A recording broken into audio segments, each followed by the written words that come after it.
सत श्री अकाल जी। मैं doctor Jyoti Sharma, associate professor. अज अपने विद्यार्थियों के लिए टॉपिक लेके आई हाँ कविता। कविता की हुंदी है, कविता की प्रकृति, कविता की परिभाषा और कविता के तत्तां संबंधी जानकारी तुहाडे नाल साझी करांगी। कविता कविता की है? कविता जिसकी सिरजना कवि द्वारा की जाती है। कवि अपने मन के भावां, बलबलियां, जज्बियां कविता के माध्यम नाल प्रगटाउंदा है। कविता नूं वख-वख विद्वानां ने वख-वख तरीके दे नाल परिभाषित करन दा यतन कीता है। जॉनसन के अनुसार कविता एक छंदबद्ध रचना है जो कि कल्पना अते तर्क की सहायता दे नाल आनंद अते सच दा संजोग करवाउंदी है। कार्लाइल ने इसनूं अपने तरीके नाल परिभाषित करन दा यतन कीता है कि संगीतपूर्ण विचारां नूं कविता कहा जाता है। कार्लिस के अनुसार कविता एक अजिही रचना है जिसका उद्देश्य सच का प्रदर्शन ना होके आनंद का प्रगटावा होता है। इस विच सिर्फ सच की ही पेशकारी नहीं हुंदी, सगों कविता नूं पढ़ के सानू आनंद का भी अनुभव होता है। इस तरह कहा जा सकता है कि भारतीय आचार्य ने रसात्मक वाक या शब्द दे अति अर्थ दे सुमेल नूं कविता कहा है। कविता की प्रकृति कोई सरल स्पष्ट नहीं है। यह कवि के वर्णात्मक तो भी परे की चीज है। कविता किसी विशेष युग दे विच पसरी काविक अभिव्यक्ति है। कविता विच मनुखी अनुभव नूं शब्द रचना द्वारा पेश किया जाता है। जो मनुखी अनुभव हुंदा है वो वास्तविक भी हो सकता है, कल्पना नाल भरिया होया भी हो सकता है ते मनुख ते कवि का अनुभव विशाल भी हो सकता है ते सीमित भी हो सकता है। उसके अनुभव द्वारा जो उसने समाज दे विच अपने अनुभव द्वारा ग्रहण किया है उसने उसनूं कविता के माध्यम नाल प्रगटाउणा हुंदा है। उस तो ही उसके अनुभव तो ही असीं कविता का अंदाजा लगा सकते हैं। प्रोफेसर पूर्ण सिंह ने दस्सिया है कि कविता प्यार विच मोए बंदियां दे मिठे वचन कविता हैं। कविता मनुखी भावनावां दी सूखम कलावां हैं जो कि मनुख के अंदर जिन्नियां भी भावनावां पईयां हुंदियां ने उहनूं एक वधिया तरीके नाल साहित्यिक तरीके दे नाल कलात्मक ढंग नाल प्रगटाउंदा है ते पाठकां ते श्रोतिਆਂ नूं प्रभावित करन दी कोशिश करता है। कविता मनुखी मन दे अंदर जो कि सुतियां हुईयां भावनावां ने उहनां नूं सुनन ते पढ़न दी अंगड़ाई लैके जाग पैंदियां ने। कविता ही है कि जिस जो कि मनुख के अनुभव दे विच जो भी भावनावां पईयां ने, जो सुत्तियां पईयां ने ਜਾਂ जाग रही ने, उस नूं कविता दे द्वारा सुन के ही असीं जिहड़ा अनुभव। कविता दे तत्तां बारे भारतीय अते पश्चिमी विद्वानां ने विस्तारपूर्वक बयान किया।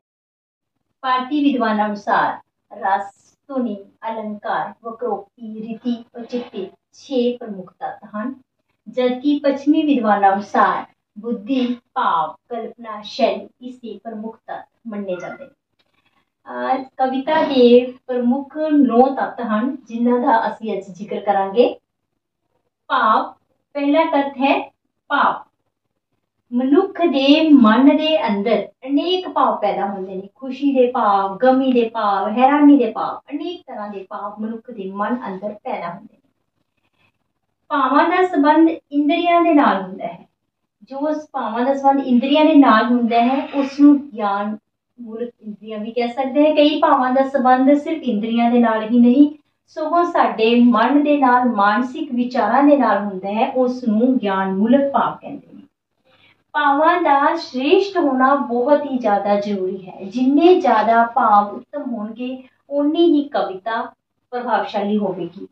भावां दी परपक्ता दे नाल ही रस पैदा होंदे ने। भावां दे विच मौलिकता का होना जरूरी है। भावां दे विच जिवें जिवें मौलिकता आवेगी नवे विचार आएंगे ते भाव साडे श्रेष्ठ बनणगे। इस करके भावां दा श्रेष्ठ होना बहुत जरूरी है कि जेकर भाव श्रेष्ठ होंगे तो कविता उन्नी ही ज्यादा उत्तम जरिए लिखी जाएगी, उन्नी ही ज्यादा उत्तम श्रेणी के दर्जे दे विच आवेगी। दूसरा तत्व है कल्पना। कल्पना भी कविता का एक बहुत ही ज्यादा जरूरी तत्व होता है। कल्पना भावां नूं उच्चा चुकदी है। कल्पना ही है जो साडे अंदर दे विचले जो भाव पैदा हुंदे ने उन्हां नूं एक नवां रूप दिंदी है। कल्पना दे नाल ही असीं उच्चियां उडारियां तक जिहड़े आसमान दी गगनां तक सफर कर सकते हाँ। कल्पना सानू इस तरीके दे नाल कविता विच कल्पना इस तरीके दा रोल करदी है कि वो एक अजिहा चित्र पेश करदी है कि वो पाठकां नूं दिलचस्प ते खिचवे आकर्षक तरीके नाल पेश करदी है। कल्पना जिन्नी ज्यादा कवि की कल्पना बलवान होवेगी उन्नी ही ज्यादा कविता महत्वपूर्ण होवेगी, कविता शक्तिशाली होवेगी। इस तरह कविता दे विच कल्पना दे एक अहम रोल अदा हुंदा है। तीसरा है बुद्धि। बुद्धि जिस नूं कह सकदे कि विचार तत्व, इस दे विच विचार तत्वां दा अहम रोल है। ये भाव ते कल्पना, भाव ते कल्पना विच एक निश्चित व्यवस्था कायम करती है। इन्हां दे नाल इन्हां दे विच संयम ते संतुलन दा होना बहुत ही ज्यादा जरूरी है। जेकर भावां ते कल्पना दा संतुलन होवेगा ते विचारां दी एक अपनी अहम रोल होवेगा। जिन्ने ज्यादा साडे मन दे विच भाव आंदे ने ते ਅਸੀਂ ਉਹਨਾਂ ਨੂੰ ਕਲਪਨਾ ਦੇ ਮਾਧਿਅਮ ਦੇ ਨਾਲ ਇੱਕ ਵਧੀਆ ਤਰੀਕੇ ਨਾਲ ਪੇਸ਼ ਕਰਦੇ ਹਾਂ ਤੇ ਉਹ ਵਿਚਾਰ ਤੱਤ ਦਾ ਰੂਪ ਧਾਰਨ ਕਰਦੀ ਹੈ। ਅਗਲਾ ਹੈ ਰਸ। ਰਸ ਵੀ ਕਵਿਤਾ ਦਾ ਇੱਕ ਜ਼ਰੂਰੀ ਤੱਤ ਹੈ। ਰਸ ਜਿਸ ਨੂੰ ਸਵਾਦ ਕਿਹਾ ਜਾਂਦਾ ਹੈ। ਭਰਤਮੁਨੀ ਨੇ ਤਾਂ ਇਸ ਨੂੰ ਕਾਵਿ ਦੀ ਆਤਮਾ ਮੰਨਿਆ ਹੈ ਕਿ ਰਸ ਹੀ ਇੱਕ ਅਜਿਹਾ ਹੈ ਜੋ ਕਿ ਕਵਿਤਾ ਦੀ ਆਤਮਾ ਹੈ। विभाव भाव अनुभाव के संयोग के नाल रस की उत्पत्ति होती है। रस टोटल रस जिहड़े 9 रस हैं। श्रृंगार रस, वीर रस, रुद्र रस, हास रस, विभत्स रस, करुणा रस, भयानक रस, शांत रस, अद्भुत रस। ये रसां की अपनी एक अलग महत्ता है। अगला है बिंब। अगला तत्त बिंब है जिसनूं कि अंग्रेजी विच इमेज कहते हैं। वर्ड्सवर्थ ने प्रकृति ते मनुख दा बिंब ही कविता नूं कहा है कि जो प्रकृति ते मनुख दा जो बिंब बनता वो कविता ही है। बिंब का मतलब होंदा है कि किसी का कोई चित्र बना के पेश करना। कवि साडे सामने कोई भी समुद्र का कोई नज़ारा है उसका चित्र साडे अखां दे सामने बना के पेश करता है, वो है बिंब जो कि पाठकां नूं मोह लैंदा है। अगला है प्रतीक। प्रतीक कविता का एक अहम खास महत्वपूर्ण तत्व है। प्रतीक जिसनूं अंग्रेजी विच सिंबल कहते हैं, यह अमूर्त चीज़ नूं प्रगटाउण का एक साधन है कि जिहड़ी चीज़ असीं देखी नहीं हुंदी, अणदेखी चीज़ नूं मतलब कि दृष्ट रूप विच पेश करन दा एक नज़रिया है। इत्थे मैनूं एक प्रोफैसर मोहन सिंह की कविता याद है। 2 हिस्सियां विच भो टुट्टी, एक महलां दा एक टोंका दा, 2 धड़ियां विच खलकत वंडी, एक लोकां दा एक जोगा दा। अगला तत्व है अलंकार। अलंकार जिस नूं सजावट के तौर पर लिया जाता है। जिस तरह अलंकार का अर्थ होंदा है गहना। जिस तरह इस्त्रियां अपने आप को श्रृंगारन के लिए गहने की वरतों करती है, उस तरीके नाल कवि अपनी कविता नूं प्रभावशाली सुहजमई बनाउण लई अलंकारां की वरतों करता है। अलंकार 3 तरह के होंदे ने। शब्द अलंकार, अर्थ अलंकार, शब्दार्थ अलंकार। शब्द अलंकार वो अलंकार होंदे ने जिन्हां दे शब्दां दे राही चमत्कार पैदा होवे उसनूं शब्द अलंकार कहंदे ने ते जेकर कविता विच अर्थां दे राही चमत्कार पैदा होवे उसनूं अर्थ अलंकार कहंदे ने।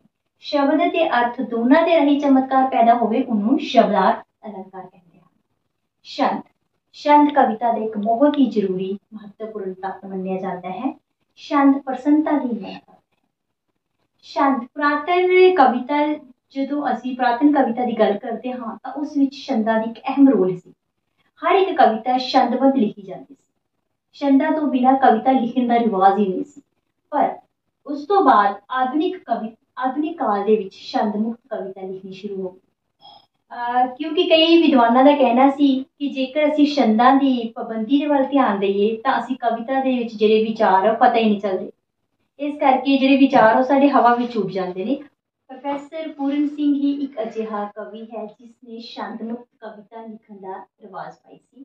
उन्होंने पहली बार पंजाबी नूं नवाबी जुत्ती की कैद तो मुक्त करवाया ते कविता नूं छंद मुक्त लिख के एक नवा रिवाज शुरू किया। छंद मुक्त कविता लिखण का मोटी कवि प्रोफैसर पूरन सिंह ही है। छंद के 2 भेद होंदे ने, मात्रिक छंद ते वर्णिक छंद। मात्रिक छंद जिस विच मात्रा का खास तौर पर ध्यान रखा जाता है ते वर्णिक छंद जिस दे विच वर्णां की गिनती के आधार पर जिहड़ा इन्हां दी अध्ययन किया जाता है। भाषा। भाषा कविता का अंतिम तत्व है। भाषा जो कि एक खास रोल अदा करता है। ये भावां दे प्रगटाउण दे लई प्रमुख हुंदी है। आम भाषा ਤੇ ਕਾਵਿ ਭਾਸ਼ਾ ਵਿੱਚ ਬਹੁਤ ਜ਼ਿਆਦਾ ਫਰਕ ਹੁੰਦਾ ਹੈ। ਆਮ ਭਾਸ਼ਾ ਵਿੱਚ ਸਾਨੂੰ ਕਿਸੇ ਵੀ ਵਸਤੂ ਦੇ ਬਾਰੇ ਜਾਣਕਾਰੀ ਦਿੱਤੀ ਜਾਂਦੀ ਹੈ, ਜਦਕਿ ਕਾਵਿ ਭਾਸ਼ਾ ਵਿੱਚ ਵਸਤੂ ਦੇ ਬਾਰੇ ਜਾਣਕਾਰੀ ਹੀ ਨਹੀਂ ਦਿੱਤੀ ਜਾਂਦੀ, ਸਗੋਂ ਉਸ ਵਿੱਚ ਰਸਮਈ ਅਹਿਸਾਸ ਵੀ ਪੇਸ਼ ਹੁੰਦਾ ਹੈ। ਭਾਸ਼ਾ ਜਿੰਨੀ ਜ਼ਿਆਦਾ ਅਮੀਰ ਹੋਵੇਗੀ ਸ਼ਬਦਾਵਲੀ ਦੇ ਪੱਖ ਤੋਂ, ਉਨੀ ਹੀ ਜ਼ਿਆਦਾ ਕਵਿਤਾ ਵੀ ਮਹਾਨ ਹੋਵੇਗੀ। ਇਸ ਤਰ੍ਹਾਂ ਕਵਿਤਾ ਦੇ ਇਹ ਪ੍ਰਮੁੱਖ ਤੱਤ ਸੀ ਜਿਨ੍ਹਾਂ ਨੇ ਕਵਿਤਾ ਨੂੰ ਬਹੁਤ ਹੀ ਵਧੀਆ ਤਰੀਕੇ ਦੇ ਨਾਲ ਪੇਸ਼ ਕਰਨ ਦੇ ਲਈ ਕਵਿਤਾ ਦੇ ਤੱਤਾਂ ਦਾ ਖਾਸ ਤੌਰ 'ਤੇ ਧਿਆਨ ਰੱਖਣਾ ਪੈਂਦਾ ਹੈ। ਅੱਜ ਅਸੀਂ ਆਪਣੀ ਇਸ ਵੀਡੀਓ ਦੇ ਵਿੱਚ ਕਵਿਤਾ ਕੀ ਹੈ, ਕਵਿਤਾ ਦੀ ਸਿਰਜਣਾ ਬੇਸ਼ੱਕ ਕਵੀ ਦੁਆਰਾ ਕੀਤੀ ਜਾਂਦੀ ਹੈ, ਉਹ ਮਨ ਦੇ ਭਾਵਾਂ ਵਲਵਲਿਆਂ ਨੂੰ ਕਿਸ ਤਰੀਕੇ ਨਾਲ ਪੇਸ਼ ਕਰਦਾ ਹੈ ਤੇ ਕਵਿਤਾ ਦੇ ਵਿੱਚ ਕੀ ਉਸਦੀ ਪ੍ਰਕਿਰਤੀ ਕਿਸ ਤਰੀਕੇ ਦੀ ਹੈ, ਉਸਦੀ ਪ੍ਰਕਿਰਤੀ ਵਰਣਨ ਤੋਂ ਪਰੇ ਦੀ ਹੈ, ਜਦ ਉਸਦੀ ਕਵਿਤਾ ਦੇ ਵਿੱਚ ਕਿਹੜੇ ਖਾਸ ਤੱਤ ਨੇ, ਉਹਨਾਂ ਦਾ ਕੀ ਰੋਲ ਹੈ, ਇਸ ਦੇ ਬਾਰੇ ਜ਼ਿਕਰ ਕੀਤਾ ਹੈ। ਮੈਨੂੰ ਆਸ ਹੈ ਕਿ ਤੁਹਾਨੂੰ ਕਵਿਤਾ ਕੀ ਹੈ, ਕਵਿਤਾ ਦੀ ਪ੍ਰਕਿਰਤੀ, ਕਵਿਤਾ ਦੇ ਤੱਤਾਂ ਸੰਬੰਧੀ ਜਾਣਕਾਰੀ ਸਮਝ ਆ ਜਾਵੇਗੀ। ਤੇ ਜਿੰਨੀ ਅਗਲੀ ਵੀਡੀਓ ਮੈਂ ਤੁਹਾਡੇ ਲਈ ਕਵਿਤਾ ਦਾ ਇਤਿਹਾਸ ਸੰਬੰਧੀ ਲੈ ਕੇ ਆਵਾਂਗੀ। ਧੰਨਵਾਦ।